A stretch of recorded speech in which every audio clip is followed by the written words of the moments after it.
Halo, apa kabar semua? Senang sekali saya Rini Ayu Ningtyas dapat menjumpai Anda kembali dalam program kesayangan kita, Dokter Keluarga, disiarkan dari Studio El Sinta TV, 94,8 FM Fit Radio Bandung, dan 95,7 FM Fit Radio Semarang pukul 9 pagi. Hari ini kita akan membahas seputar kesehatan anak dengan tema yaitu kupas tuntas demam pada anak. Bagi Anda yang ingin bertanya, silakan kirim saja pertanyaan ke email kami di dokterkeluarga@tv@gmail.com ya. Dan hari ini kita kehadiran dengan narasumber Dr. Dedi Rahmat SPA. Beliau adalah dokter spesialis anak dari Omni Hospitals Pakayon. Kita sapa dulu Dr. Dedi panggilannya yang sudah hadir di samping saya tentunya. Dr. Dedi, apa kabar? Baik. Kabarnya baik, alhamdulillah gitu ya. Nggak lagi demam kan dok atau sumeng? Tidak. Enggak ya dok ya. Jangan ya dok ya. Ini kan mau kasih contoh ya buat ibu-ibu atau bapak-bapak di luar sana yang lagi menonton atau lagi mendengar tayangan ini di radio begitu ya. Untuk tips untuk bagaimana nanti mengenali juga gitu ya demam pada anak atau pada bayi mereka gitu ya. Karena temanya hari ini sangat menarik, itu kupas tuntas demam pada anak. Dokter Dedi, sebetulnya kan kalau kita baca-baca gitu ya, demam itu kan katanya sesuatu yang ya itu cukup umum terjadi. Bisa dibilang ya normal kok anak-anak atau bayi yang mengalami demam. Itu katanya kan reaksi alamiah tubuh lah dalam melawan infeksi gitu salah satunya. Tapi sebetulnya demam yang seperti apa juga yang nantinya bisa dikatakan berbahaya. Tapi pengertian demam dulu nih dok. Kita sepakat demam ini apa sih sederhananya dok? Demam itu secara definisi dinyatakan sebagai peningkatan suhu tubuh di atas normal. Nah, suhu normal sendiri yang disepakatin adalah sekitar 36,5 sampai 37,5 derajat Celcius. Kapan dikatakan demam? Demam itu dikatakan kalau suhunya melebihi dari 37,5 derajat Celcius. Nah, demam itu ada macam-macam penyebabnya. Ya, yang paling umum ya kita bisa bagi dua ya, penyebab dari infeksi ataupun bukan infeksi ya. Penyebab infeksi bisa infeksi virus, bakteri, parasit ya. Yang umumnya bisa ditemukan dalam penyakit sehari-hari seperti flu, infeksi saluran kemih, diare barangkali ya. Nah, kemudian yang bukan infeksi biasanya disebabkan oleh kondisi-kondisi tertentu. Perubahan cuaca yang cukup ekstrim, panas, kemudian kondisi individunya dehidrasi, kemudian ada mungkin suatu penyakit kanker ya. Bisa juga karena pasca pemberian imunisasi atau pemakaian obat-obatan tertentu. Jadi itu ya secara umum itu penyebabnya itu. Nah, demam itu bisa merupakan suatu hal yang ringan saja karena itu merupakan respon tubuh yang normal. Nah, kapan sih kita anggap berbahaya? Kalau demam itu meningkat sampai melebihi berapa derajat? Sekitar 4, ada yang menyatakan 40,5 derajat, ada yang 41 derajat Celcius. Yang dinyatakan sebagai suatu kondisi hiperpereksi. Nah, kenapa itu berbahaya? Ya karena risiko terjadinya efek samping dari demam itu semakin tinggi. Salah satunya yang sering kita temukan pada anak adalah kondisi dia dehidrasi, kemudian yang paling ditakutkan oleh orang-orang tua itu adalah kejang salah satunya. Gitu ya. Kejang yang dipicu oleh kondisi demam. Jadi dehidrasi berat atau kejang yang dikhawatirkan itu ya dok ya. Tapi jadi sebenarnya dibilang jangan terlalu cemas juga bagaimana, tapi jangan terlalu cuek juga gitu ya dok. Artinya ini harus di tengah-tengah gitu ya. Jadi harus ambil sikap yang bijak karena tadi kan penyebabnya itu banyak ya, bisa macam-macam, infeksi, non infeksi atau mungkin tadi pasca vaksin atau imunisasi gitu ya dok ya. Dan kita mesti memantau setiap anak yang demam ya. Kalau demamnya menetap tinggi di atas 39 atau 40 lebih dari 24 jam, sebaiknya anak segera dibawa ke fasilitas kesehatan terdekat atau ke praktek dokter. Lebih dari 24 jam? Lebih 24 jam kalau menetap tinggi ya. Supaya bisa kita pastikan kondisinya apakah ada yang serius atau enggak. Nah, ada satu patokan lagi yang kita bisa pakai kalau anaknya bayi ya, biasanya di bawah 3 bulan. Kondisi demam itu bisa dianggap suatu kondisi yang serius sampai kita pastikan tidak. Ini di bawah 6 bulan apa di bawah 3 bulan? 3 bulan.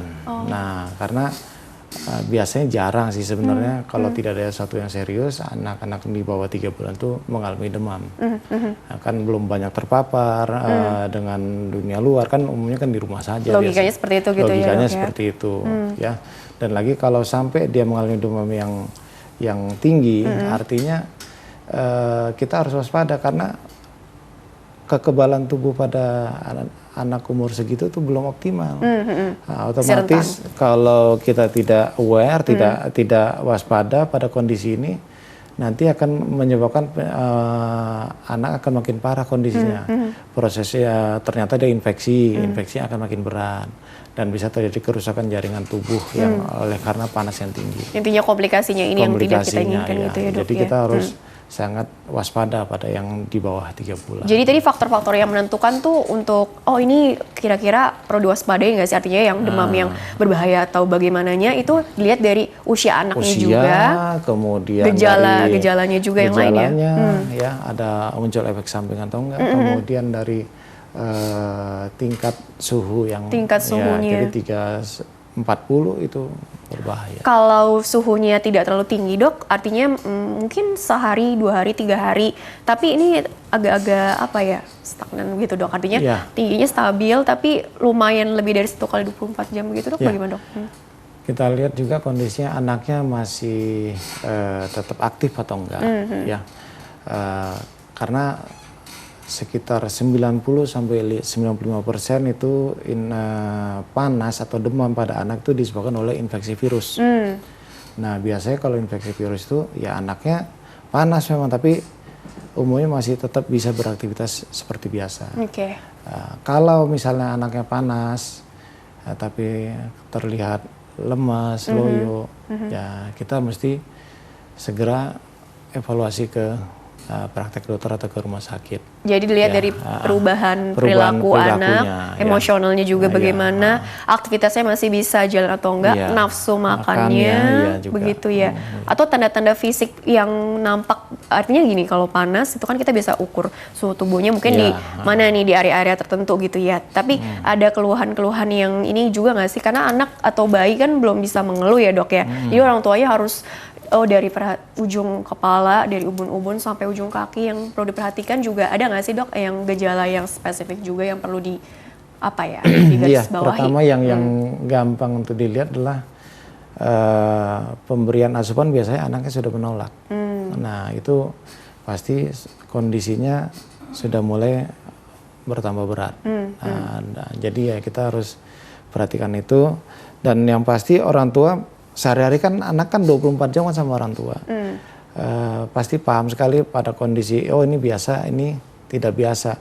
Orang tua yang lebih duluan tahu malahan daripada dokternya. Iya, karena kan yang 24 jam sama anak kan pasti orang tua.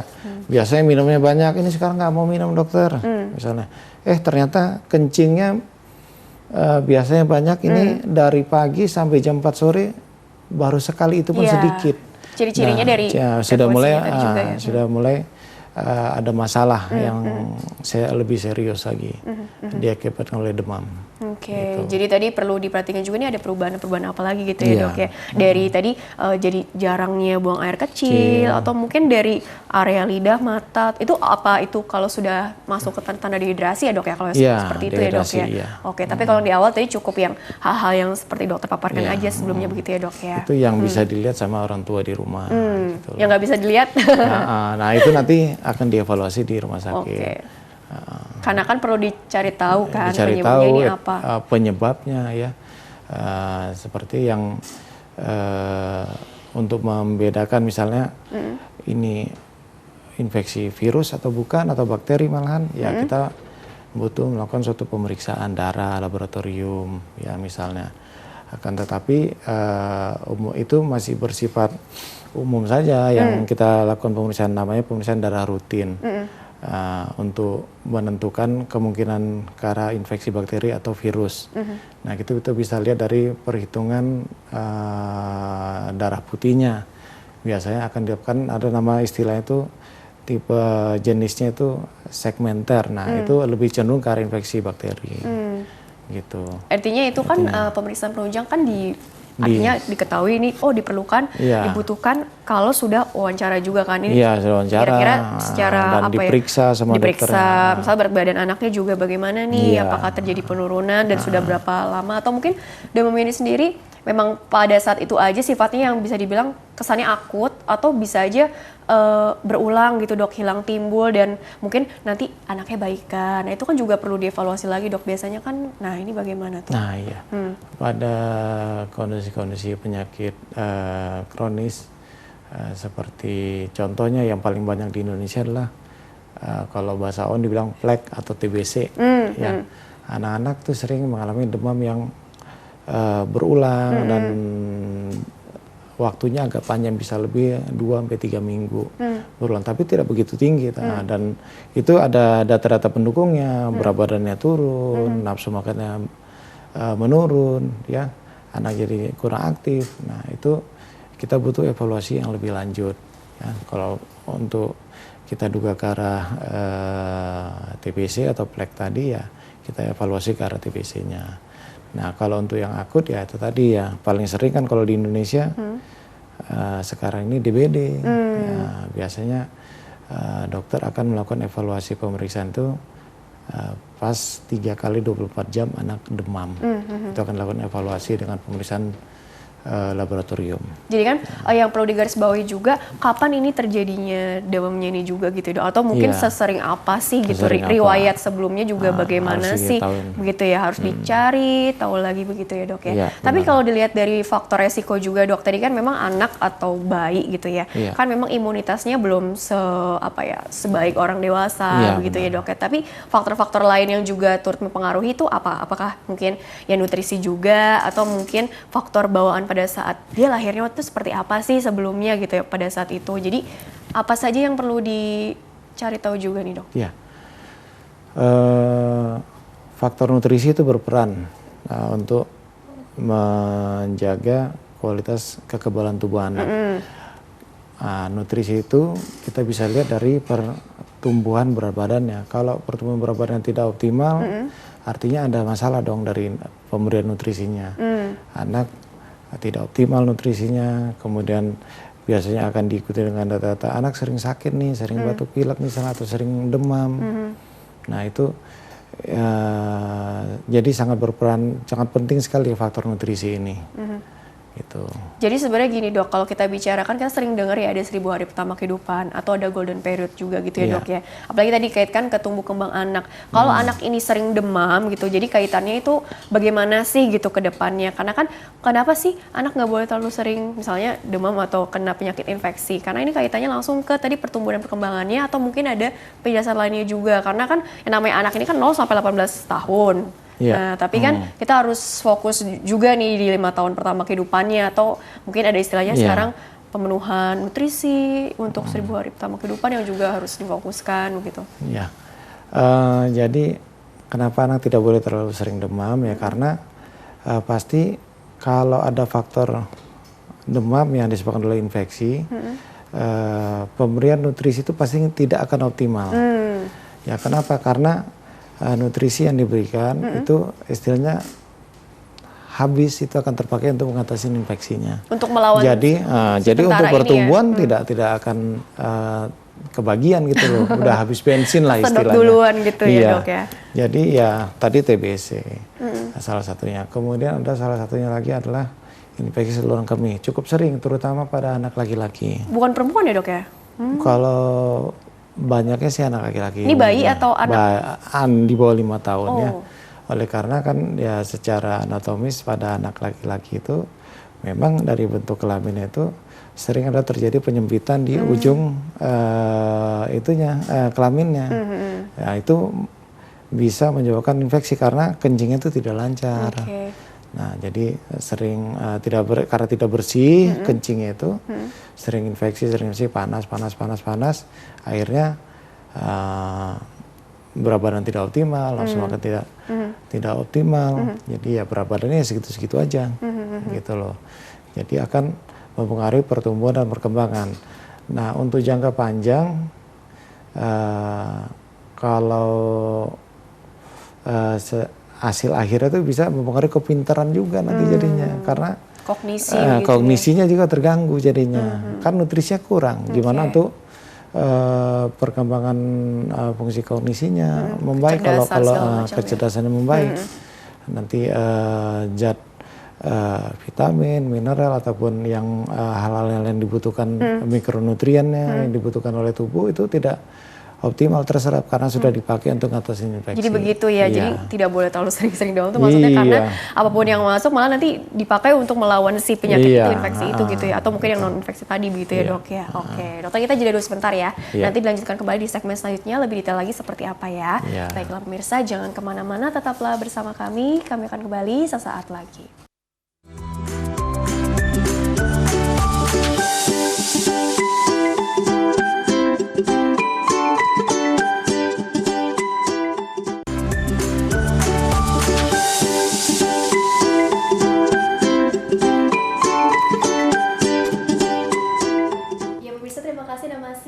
Kami di program Dokter Keluarga masih membahas mengenai kupas tuntas demam pada anak bersama dengan Dr.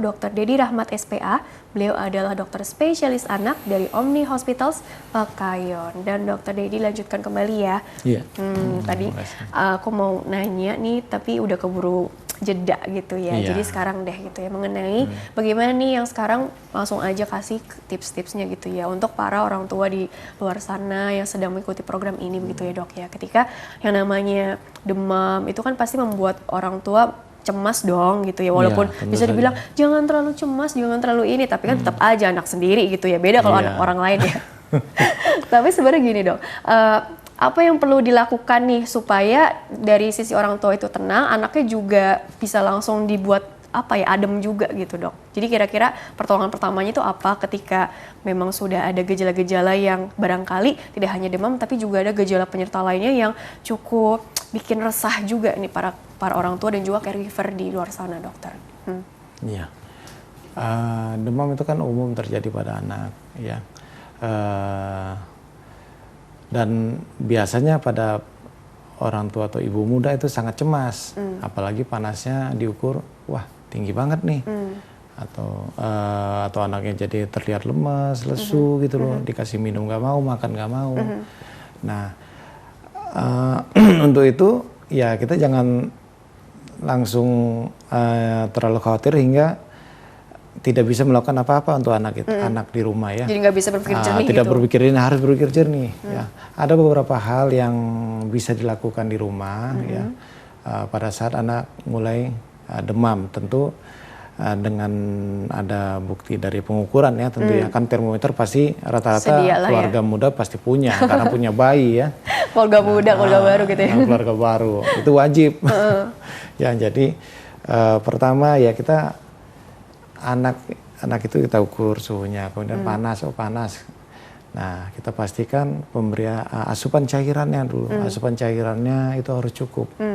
Ya, pasti anak akan mengalami penurunan keinginan minumnya. Jadi ya kita harus mengatur strategi gitu ya.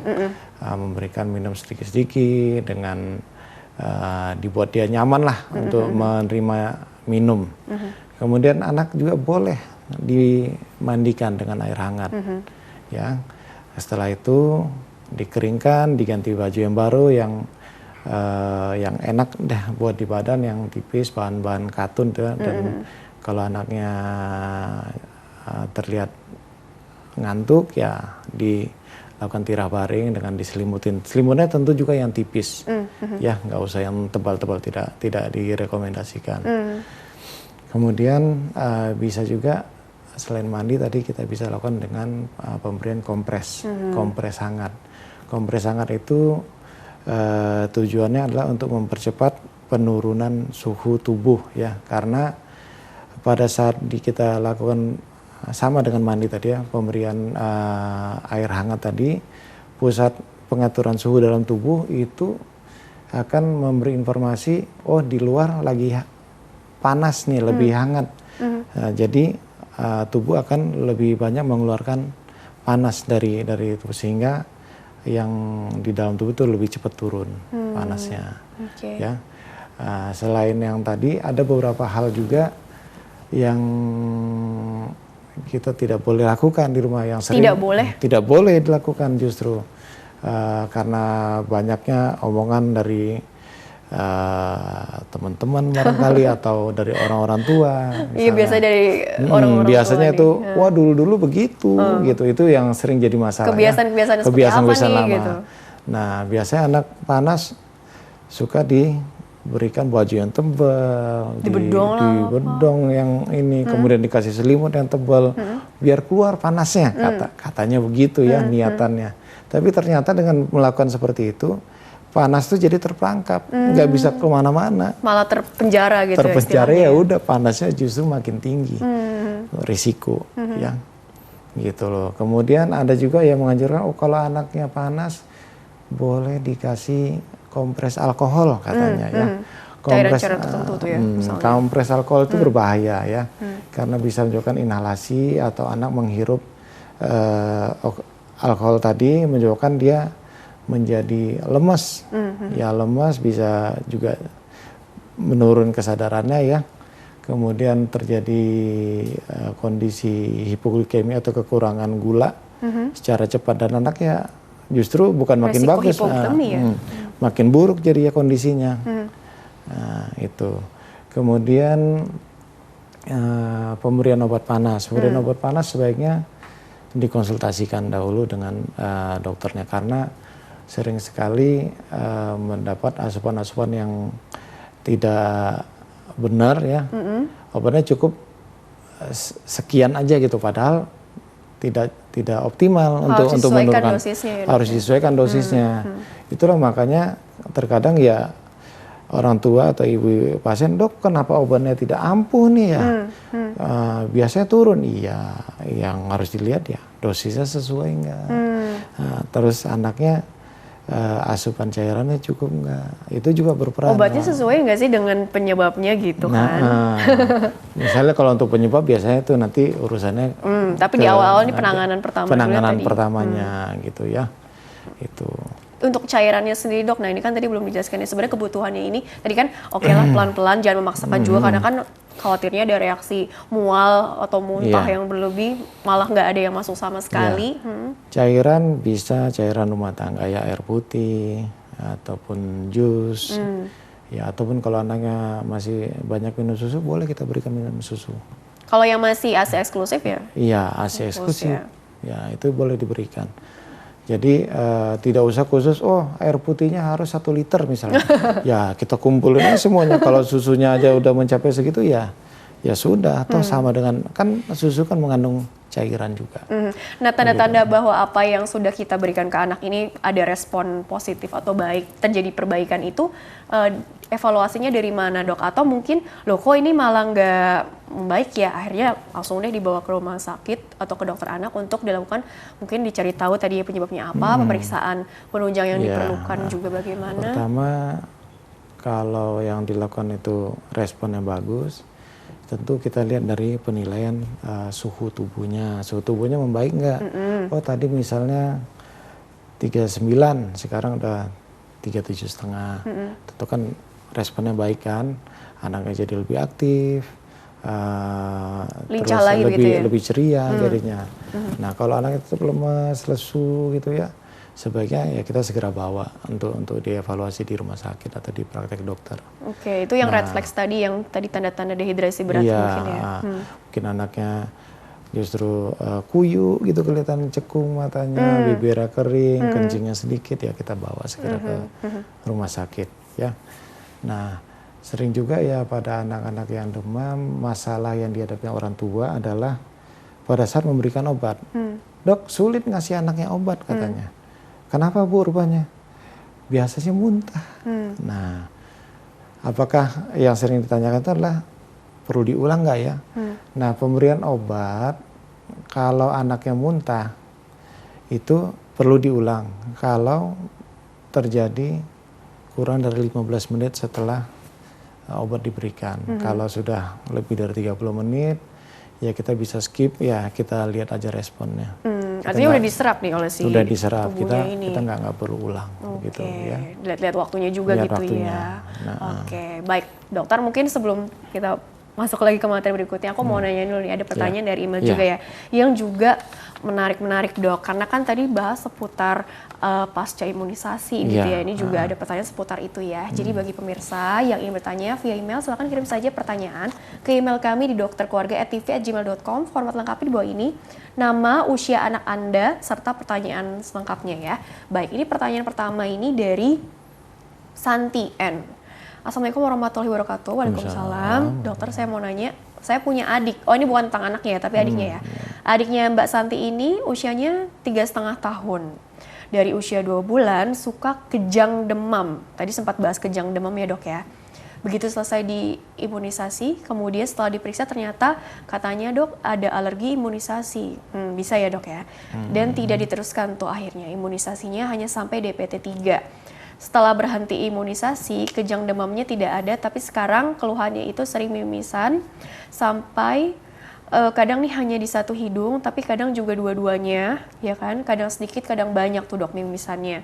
Dan saya khawatir yang dikhawatirkan nih setiap ganti cuaca tuh selalu mimisan, cuaca terlalu dingin atau terlalu panas mimisan, jadi perubahan cuacanya selalu mimisan gitu ya. Apalagi kalau ada angin sedikit, mimisan juga. Sudah diperiksa ke beberapa dokter, tidak ada yang memberitahu secara detail penyakit adik saya. Sebenarnya apa penyebabnya dan bagaimana cara mengatasinya? Terima kasih atas jawabannya. Wassalamualaikum. Jadi mungkin pertanyaan pertama dulu seputar kejang demam pasca diimunisasi gitu ya Dok ya. Nah, Oke. bagaimana Dok? Salah satu penyebab demam seperti yang saya katakan sebelumnya itu adalah pasca imunisasi. Itu terjadi karena respon imun tubuh terhadap Ada zat kuman yang dimasukkan itu sehingga memunculkan demam. Nah, imunisasi pada anak itu kan ada beberapa ya.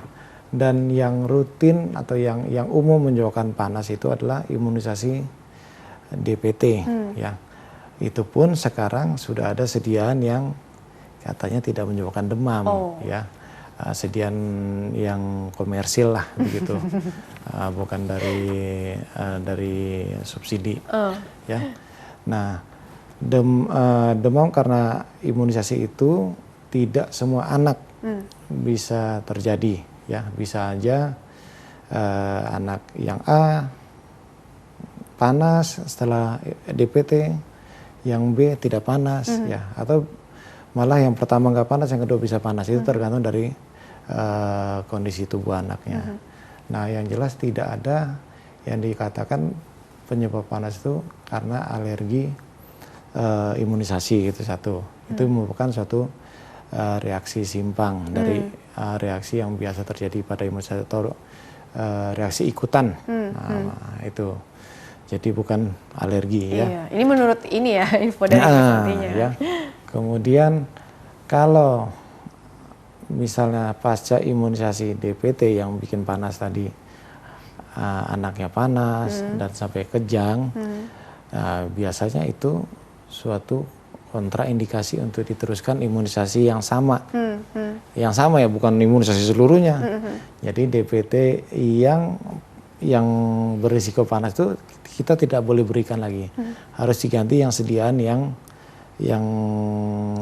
lebih ringan risiko panasnya.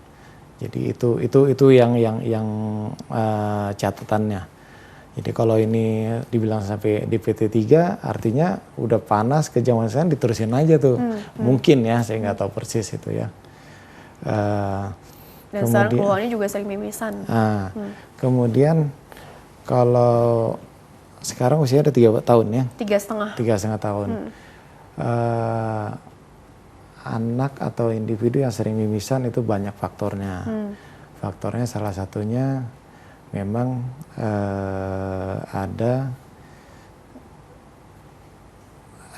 kondisi alergi ya, di mana anak atau individu ini sering pilek. Kondisi sering pilek itu bisa menyebabkan orang akan lebih sering mimisan, karena kan pilek artinya akan sering mengusap hidung, mungkin kadang-kadang ringan saja, kadang mungkin sampai kayaknya kurang puas gitu ya, sampai hidungnya tuh kalau bisa patah gitu barangkali ya. Dikucek-kucek. Dikucek-kucek terus. Nah, atau gatel, anaknya sering gosok-gosok gitu ya. Gosok-gosok, sering ngupil barangkali. Nah itu juga bisa berisiko untuk karena Belum tangannya kotor gitu ya. faktor trauma ya. Nah kembali lagi kemudian kalau sering pilek, mukosa hidung itu kan sering meradang, jadi lebih tipis dan gampang berdarah jadinya. Nah yang kedua adalah ada kondisi anatomis yang tidak normal ya di sekitar tulang hidung. Oh ini taunya mesti ke THT dong ya? THT tentu harus diperiksa, nanti dilihat ada nggak, namanya itu tulang hidungnya miring atau deviasi septum namanya. Nah itu juga berisiko sering mimisan.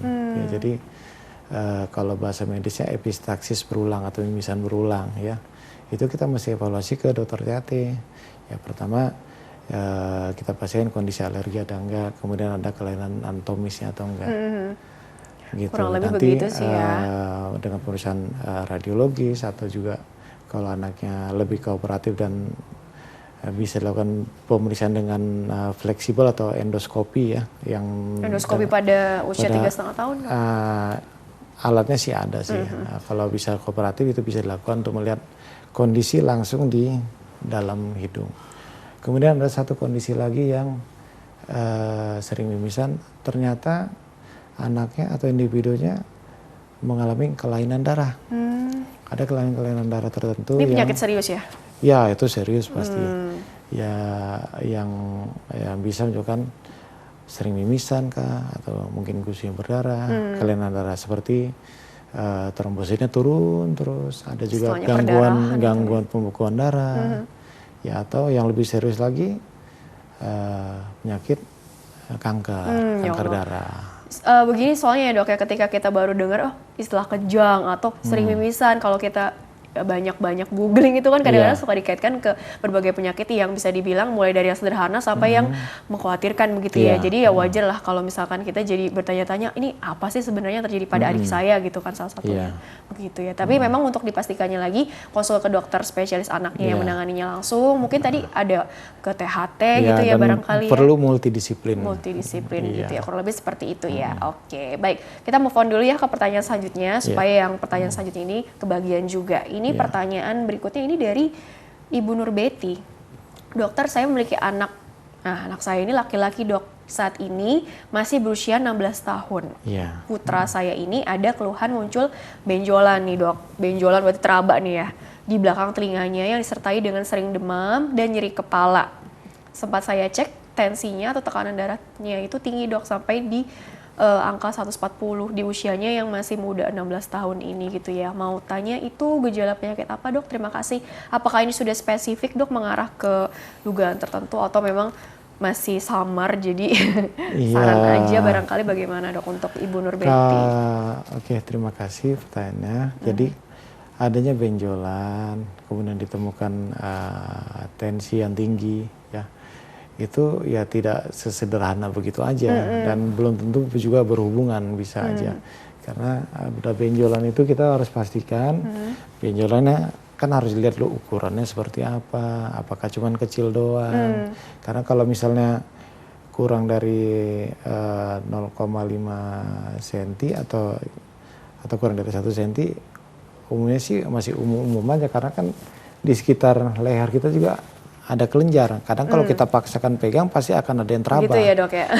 Kalau kita paksain, apalagi kalau orangnya kurus gitu ya, lebih gampang diraba ya. Jadi ukurannya. Ukurannya ya, terus apakah dia bisa digerakkan atau enggak. Letaknya di mana. Letaknya keras. Bergeser atau enggak gitu. Ya. Terus ada yang beberapa atau cuma satu gitu. Jumlah dong jumlahnya ya. Kemudian ada awalnya cuma seujung kuku dok. Nah, sekarang udah sebesar bola golf. Nah itu kan juga harus kita cari tahu. Dan nyeri atau enggaknya juga juga harus kita cari tahu. Dan sudah berapa lama ini kondisi ini dialami. Ya. Nah itu kalau benjolan, dan tentu itu nggak sederhana itu aja, harus dievaluasi lebih lanjut dan mesti datang ke rumah sakit atau ke dokter. Sedangkan kondisi tensi yang tinggi, nah ini udah suatu kondisi hipertensi, anaknya udah 16 tahun. Nah kita harus umumnya hipertensi itu ada yang bisa ditentukan penyebabnya, ada yang nggak bisa ditentukan, namanya idiopatik ya. Idiopatik. Nah, ada yang juga yang berhubungan dengan kelainan ginjal salah satunya ya. Nah itu nanti ada ahli yang khusus juga. Kalau pada anak tuh kita sudah mempunyai ahli-ahli yang tertentu yang khusus untuk bidang seperti ini gitu ya. Nefrologi anak namanya ya. Nah kalau yang idiopatik atau yang tidak bisa ditentukan penyebabnya, itu kita sudah melakukan berbagai pemeriksaan yang berhubungan dengan ginjal mungkin atau jantung atau yang beberapa yang lain kita periksa tuh tidak ditemukan kelainan, ya kita anggap itu hipertensi idiopatik. Nah biasanya pada saat awal kita lakukan dengan modifikasi diet. Kalau dengan modifikasi diet itu tidak respon, tensi tetap tinggi, ya harus pakai obat. Nah itu nanti ada waktunya untuk evaluasi. Untuk meregulasi juga ya dok. Kemudian kalau dia berhubungan dengan kelainan ginjal, ada biasanya tuh penyakit ginjal tertentu seperti ada namanya glomerulopati atau glomerulonefritis ya, yang bisa juga terjadi pasca infeksi. Nah itu untuk lebih lanjut tapi itu jarang kan dok? Jarang itu, jarang tapi ada biasanya. gitu Tapi ya? ada. Jadi itu sebaiknya ibu harus segera dievaluasi karena itu kondisi berbahaya. Iya, oke. Jadi sebenarnya kan ini kan informasinya juga masih sedikit gitu ya. Untuk lebih detailnya lagi memang harus periksa langsung ke dokter ya, biar nanti kan wawancaranya juga mendalam langsung ya dok ya. Baiklah dokter, kita jeda dulu ya. Nanti lanjutkan di segmen terakhir ya. Baiklah pemirsa, jangan kemana-mana, tetaplah bersama kami. Kami akan kembali setelah pesan-pesan berikut ini.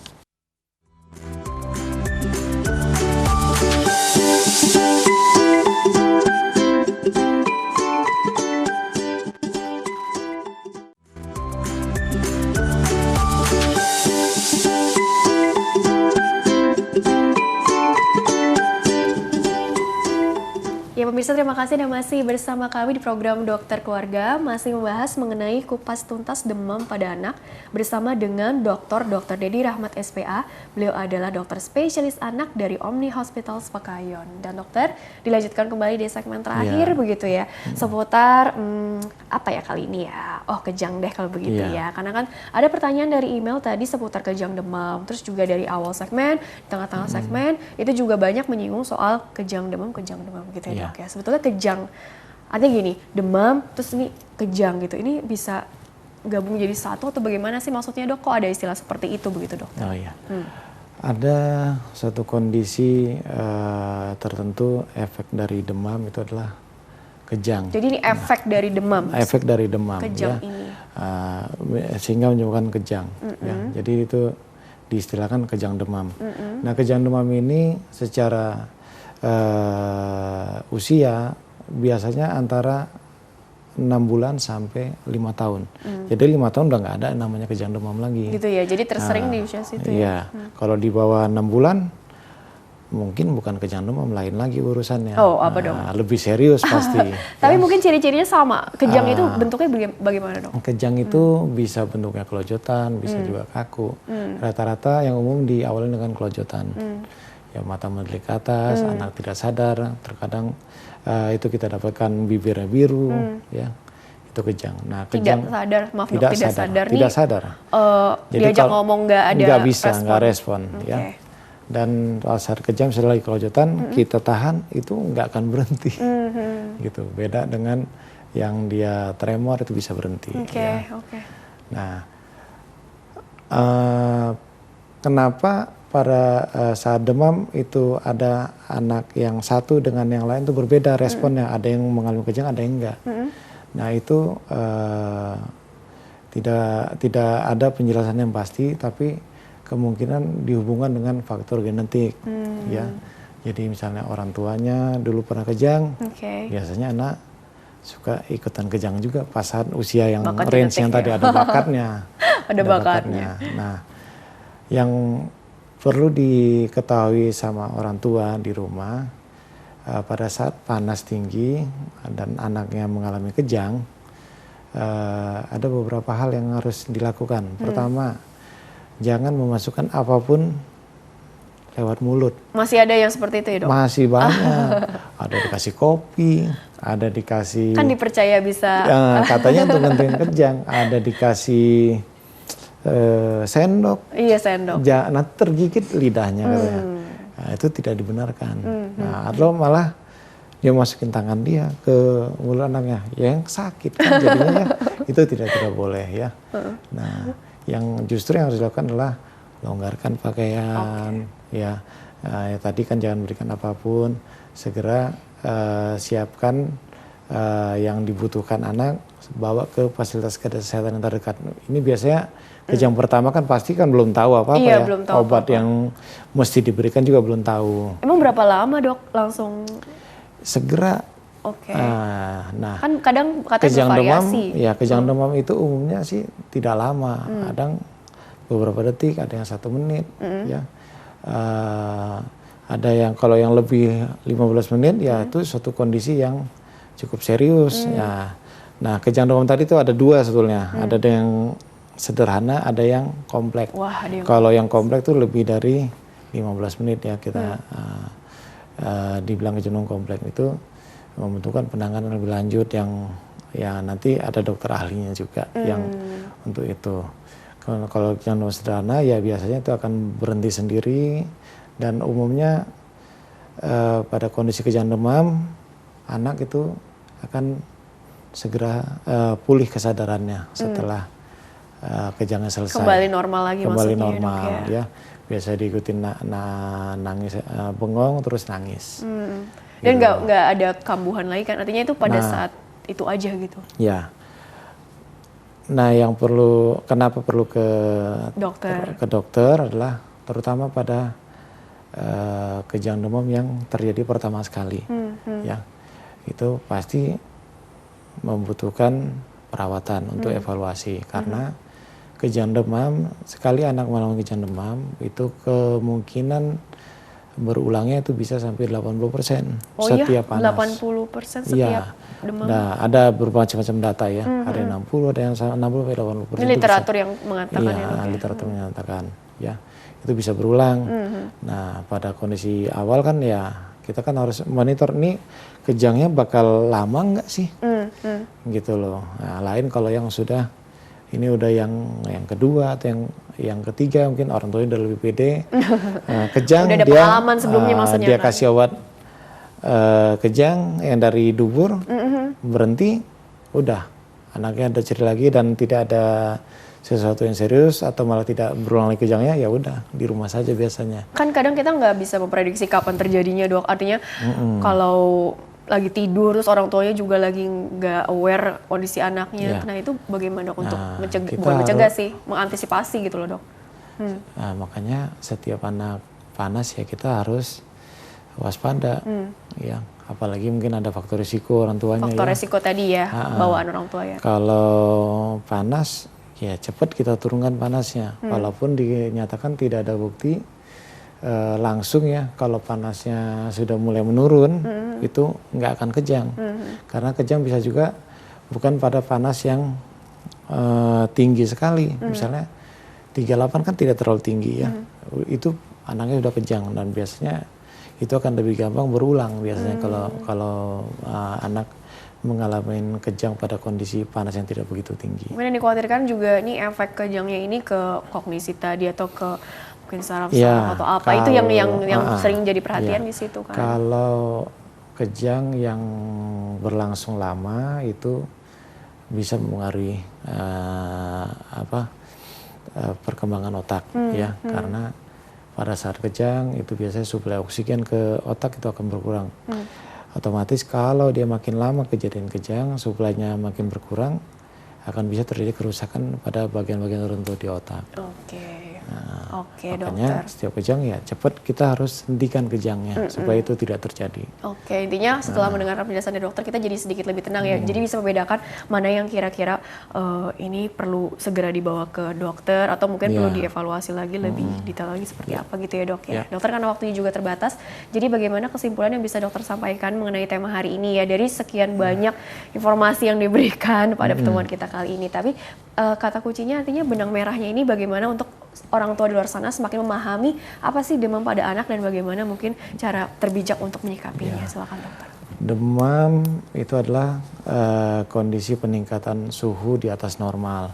Suhu normal itu yang perlu diingat adalah 36,5 sampai 37,5 derajat Celcius. Di atas itu baru dinyatakan demam. Dan jangan pernah menyatakan demam hanya dengan memeriksa atau memegang dahi, ya. Dia pakai tangan meter kali ya. Itu jangan, sebaiknya kita menggunakan termometer untuk di rumah ya. Disediakan di rumah untuk mendapatkan data yang objektif dari demam anak. Ya, kemudian beberapa tips yang harus dikerjakan di rumah pada saat demam, cukupi kebutuhan cairan, bisa anak juga dimandikan dengan air hangat atau dilakukan dengan kompres hangat. Yang tidak boleh dan nutrisinya juga harus kita cukupin. Ya, seoptimalnya. Kemudian jangan melakukan kompres dengan air dingin ataupun dengan alkohol. Dan memberikan pakaian ataupun selimut yang tebal, yang menyebabkan panas itu justru tidak akan berkurang, malah akan makin tinggi. Terus lihat kondisi anak, apakah masih seperti biasa ataukah terlihat anaknya lesu, loyo. Untuk menentukan kita perlu segera ke dokter atau enggak. Responsnya ya. Kemudian kalau kejang berlangsung lebih dari 24 jam, kejang tinggi maksudnya ya, itu sebaiknya segera cari pertolongan ke rumah sakit atau ke praktek dokter. Oke, begitu ya kurang lebih ya. Dokter, terima kasih telah berbagi ilmu di sini. Insya Allah membawa banyak manfaat untuk orang banyak. Sukses dan berkah selalu untuk dokter ya, dan dokter selalu ya. Baiklah pemirsa, terima kasih juga Anda telah mengikuti program ini. Saya Rini Ayuning Tias beserta seluruh program tugas mohon undur diri dari hadapan Anda. Sekian dan sampai jumpa. Sampai jumpa.